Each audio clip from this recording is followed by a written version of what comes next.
Scheme 2024 ഒരു latest update ആയിട്ട് entrance commission ഒരു വിജ്ഞാപനം പുറത്തിറക്കിയിട്ടുണ്ട്. നമുക്കതൊന്ന് നോക്കാം കേട്ടോ. അപ്പോൾ ഈ എഞ്ചിനീയറിംഗ് 2024 എഞ്ചിനീയറിംഗ് ഫാർമസി കോഴ്സിലേക്കുള്ള പ്രവേശനം പരീക്ഷാ തീയതി പ്രഖ്യാപിച്ചു എന്ന് പറഞ്ഞിട്ടുള്ള ഒരു വിജ്ഞാപനമാണ്. ഇത് പറയുന്ന അനുസരിച്ചിട്ട് 2024-25 അധ്യയന വർഷത്തെ എഞ്ചിനീയറിംഗ് ഫാർമസി കോഴ്സിലേക്കുള്ള കമ്പ്യൂട്ടർ അധിഷ്ഠിത, അതായത് CBT കമ്പ്യൂട്ടർ ബേസ്ഡ് ടെസ്റ്റ് പരീക്ഷാ തീയതിയും സമയവും പ്രസിദ്ധീകരിച്ചു എന്നുള്ളതാണ്. നമുക്കറിയാം 2023 വരെ നമ്മൾ പെൻ ആൻഡ് പേപ്പർ മോഡിലാണ് എക്സാം എഴുതിക്കൊണ്ടിരുന്നത്. അപ്പോൾ ഈ വർഷം മുതൽ അത് CBT മോഡിലേക്ക് മാറുവാണ്.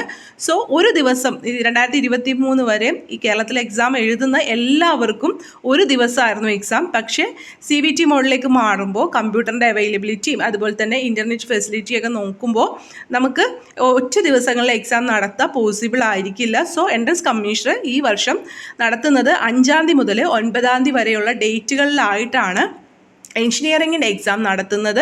അപ്പോൾ രാവിലെ ടൈം വന്നേക്കുന്നത് 10 മണി മുതൽ 1 മണി വരെയുള്ള സമയത്താണ് നമ്മൾക്ക് എഞ്ചിനീയറിംഗിൻ്റെ എക്സാം നടത്തുന്നത്. അപ്പോൾ ഒരുപക്ഷെ CBT മോഡ് ആയതുകൊണ്ട് നമ്മൾ ഇതുവരെ എഴുതിക്കൊണ്ടിരുന്നത് എഞ്ചിനീയറിംഗിൻ്റെ എക്സാം എന്ന് പറയുന്നത് എഞ്ചിനീയറിംഗ് അഡ്മിഷൻ എടുക്കാനായിട്ട് നമ്മൾ രാവിലെ മാത്സും ഉച്ചയ്ക്ക് ഫിസിക്സ് കെമിസ്ട്രി എന്നുള്ള ആ ഒരു രീതിയാണ് പോയിക്കൊണ്ടിരുന്നത്. ഫാർമസി എഴുതുന്നവർ ഉച്ചക്കലത്തെ മാത്രം എക്സാം എഴുതും, എഞ്ചിനീയറിംഗ് എഴുതുന്നവർ രാവിലത്തെ മാത്രം രാവിലെയും ഉച്ചയ്ക്കുള്ള എക്സാം എഴുതും. പക്ഷേ ഈ വർഷം ഈ നോട്ടിഫിക്കേഷനിൽ പറയുന്നത് ഇങ്ങനെയാണ്: എഞ്ചിനീയറിംഗിൻ്റെ എക്സാമിന് 5-ാം തീയതി മുതൽ 9-ാം തീയതി വരെ ആ ഒരു ഏതെങ്കിലും ഒരു ഡേറ്റ് ആയിരിക്കും നമ്മുടെ കറക്റ്റ് ഡേറ്റ് അറിയുന്നത് നമ്മുടെ അഡ്മിറ്റ് കാർഡ് വരുമ്പോഴായിരിക്കും. പക്ഷേ എക്സാം 10 മണി മുതൽ 1 മണി വരെ ഒരു ടൈം മാത്രമാണ് ഇവിടെ കാണിച്ചിട്ടുള്ളത്. അത് CBT മോഡ് ആയതുകൊണ്ട് ഒരുപക്ഷെ ഫിസിക്സ് കെമിസ്ട്രി മാത്സ് ഈ 3 ക്വസ്റ്റ്യൻസും ഒറ്റ ഇതിൽ തന്നെ തീർക്കുന്ന ഒരു രീതിയായിരിക്കും. അത് കുറച്ചും കൂടി ക്ലാരിഫിക്കേഷൻ എൻട്രൻസ് കമ്മീഷണർ തരുമെന്ന് വിചാരിക്കാം. നമുക്ക് നോട്ടിഫിക്കേഷൻ പബ്ലിഷ് ചെയ്യും എന്നുള്ളത് നമുക്ക് വിചാരിക്കാം. സോ ഇതിൽ പറയുന്ന ഈ നോട്ടിഫിക്കേഷൻ അനുസരിച്ചിട്ട് എഞ്ചിനീയറിംഗ് എക്സാമിൻ്റെ ആ ഒരു ഡേറ്റ് എന്ന് പറയുന്നത് 5 മുതൽ 9 വരെയുള്ള ഏതെങ്കിലും ഒരു ഡേറ്റ് ആയിരിക്കും നമ്മുടെ ടൈം. എഞ്ചിനീയറിംഗ് എഴുതുന്ന കുട്ടികൾ രാവിലെ 10 മണി മുതൽ 1 മണി വരെയാണ് എക്സാം.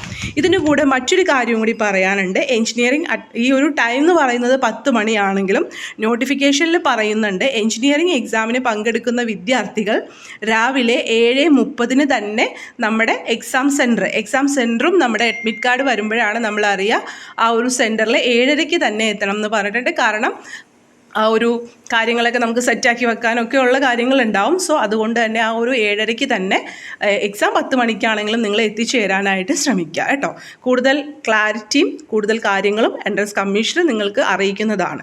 ഇനി ഫാർമസി എഴുതുന്നവരാണെങ്കിൽ, അതായത് ഫാർമസി അഡ്മിഷനായിട്ട് BPharm കോഴ്സാണ് നിങ്ങൾ ഉദ്ദേശിക്കുന്നതെങ്കിൽ നിങ്ങളുടെ എക്സാം 9-ാം തീയതിയാണ്. എല്ലാവരുടെ എക്സാം ഒരു ഡേറ്റിലാണ് കൊടുത്തേക്കുന്നത്. 9-ാം തീയതി 3:30 മുതൽ 5 മണി വരെയുള്ള ടൈമാണ് ഫാർമസിയുടെ എക്സാം ടൈം കൊടുത്തേക്കുന്നത്. പക്ഷേ നിങ്ങൾ എക്സാം ഹാളിൽ 1 മണിക്ക് എത്തിച്ചേരാനാണ് പറഞ്ഞിരിക്കുന്നത് കേട്ടോ. ഉച്ചയ്ക്ക് 1 മണിക്ക് തന്നെ എത്തിച്ചേരാനായിട്ട് പറഞ്ഞിട്ടുണ്ട്. അപ്പോൾ ഇനി കൂടുതൽ കാര്യങ്ങൾ ഇതിനെ പറ്റിയിട്ട് കൂടുതൽ കാര്യങ്ങൾ എന്തായാലും ക്ലാരിറ്റി എൻട്രൻസ് കമ്മീഷണർ തരും. സോ വെബ്സൈറ്റിലുണ്ടാവും. ഇപ്പോൾ ഈ പറഞ്ഞിരിക്കുന്ന ഈ ഒരു നോട്ടിഫിക്കേഷൻ നിങ്ങൾ എൻട്രൻസ് കമ്മീഷണർ വെബ്സൈറ്റിൽ വന്നിട്ടുണ്ടെങ്കിൽ ഈ 8-ാം തീയതി വന്നേക്കുന്ന നോട്ടിഫിക്കേഷൻ ഇംഗ്ലീഷിൽ നിങ്ങൾക്ക് വായിക്കാം.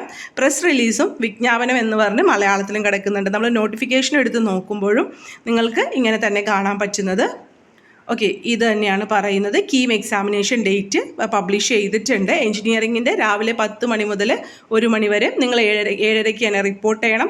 ഫാർമസിയുടെ 3:30 മുതൽ 5 മണി വരെ നിങ്ങൾ 1 മണിക്ക് റിപ്പോർട്ട് ചെയ്യണം എന്നുള്ളതാണ് പറഞ്ഞേക്കുന്നത് കേട്ടോ.